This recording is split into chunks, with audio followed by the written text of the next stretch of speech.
আসসালামু আলাইকুম। IPhone user যারা আছেন, যাদের সেটগুলো নেটওয়ার্ক সমস্যা হয়ে যায়, তারা আমাদের সাথে যোগাযোগ করতে পারেন। বন্ধুরা, এই মুহূর্তে আমার কাছে আইফোন এক্স একটি সেট কাস্টমার নিয়ে এসেছে। মডেম ফাইলটা ইরর হয়ে গেছে। দেখুন, মডেম ফাইলে কোনো আইডি নাই।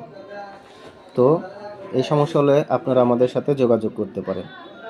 তো দেখেন আমি এই কাজটা কিভাবে করি। আইফোন এক্স থেকে 17 প্রো পর্যন্ত মাদারবোর্ডটা ডুয়েল মাদারবোর্ড। তো এগুলা মেশিনের মাধ্যমে সেপারেট করতে হয়। তো দেখুন, আমি মাদারবোর্ডটা মেশিনের মাধ্যমে দুই পার্ট আলাদা করতেছি। তো আমার মাদারবোর্ডটা আলাদা হয়ে গেছে এবং লোয়ার পার্টে মাদারবোর্ডটা বলগুলা ক্লিন করতে হবে ভালোভাবে, যেন ছোট বড় না থাকে, তা নাহলে কিন্তু বলগুলা হবে না।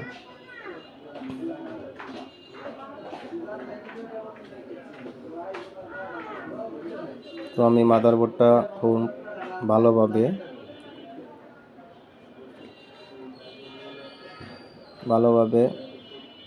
প্লাগ পেস্ট দিয়ে এবং আয়রনের মাধ্যমে সোল্ডারিং পেস্ট দিয়ে ক্লিন করে নিচ্ছি, যেন বলগুলা সমান থাকে।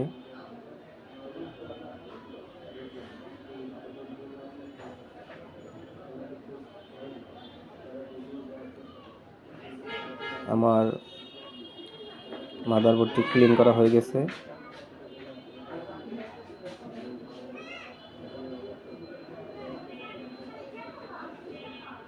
ভালোভাবে টিস্যু দিয়ে পরিষ্কার করতে হবে এবং বল প্লেটের মাধ্যমে বলগুলা পুনরায় আবার তৈরি করতে হবে। তো দেখুন, বল প্লেটের মাধ্যমে আমি বল পেস্ট দিয়ে বলগুলা তৈরি করে নিচ্ছি। বল প্লেটের আগলা পেস্টগুলা পরিষ্কার করতে হবে এবং মেশিনের মাধ্যমে ভালোভাবে বলগুলা পুনরায় তুলতে হবে।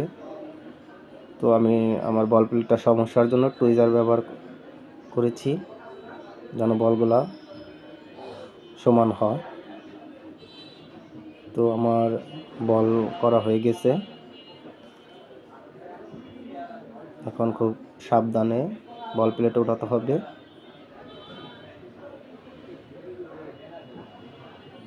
বলগুলো আমার লোপার পার্টে কমপ্লিট হয়ে গেছে। এখন আমি আপার পার্টটা মেশিনের মাধ্যমে দিয়ে অ্যাটাচ করে নিব।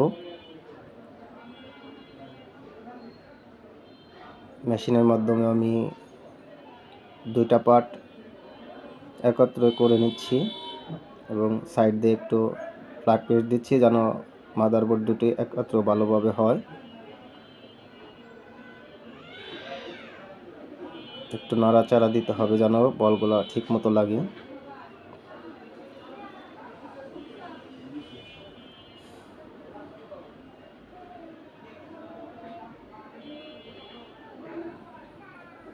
মাদারবোর্ড আমার মেশিনের মাধ্যমে অ্যাটাচ হয়ে গেছে। এখন আমি মেশিন থেকে তুলে নিব এবং ভালোভাবে দেখব কোনো সাইডে কোনো সমস্যা আছে কি না। তো কোনো সাইডে কোনো সমস্যা নাই।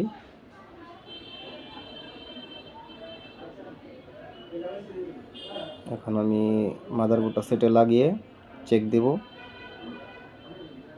যে আমার মডেম ফাইলগুলো এসেছে কিনা এবং নেটওয়ার্ক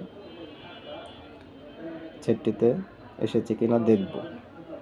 তো দেখুন, আমার ডিসপ্লে এবং ব্যাটারি লাগানো হয়ে গেছে।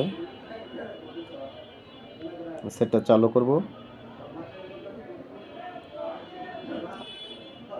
আলহামদুলিল্লাহ, নেটওয়ার্ক এসে পড়েছে এবং দেখুন মডেম ফাইল যেটা এরর ছিল ওটাও কমপ্লিট হয়ে গেছে। ধন্যবাদ।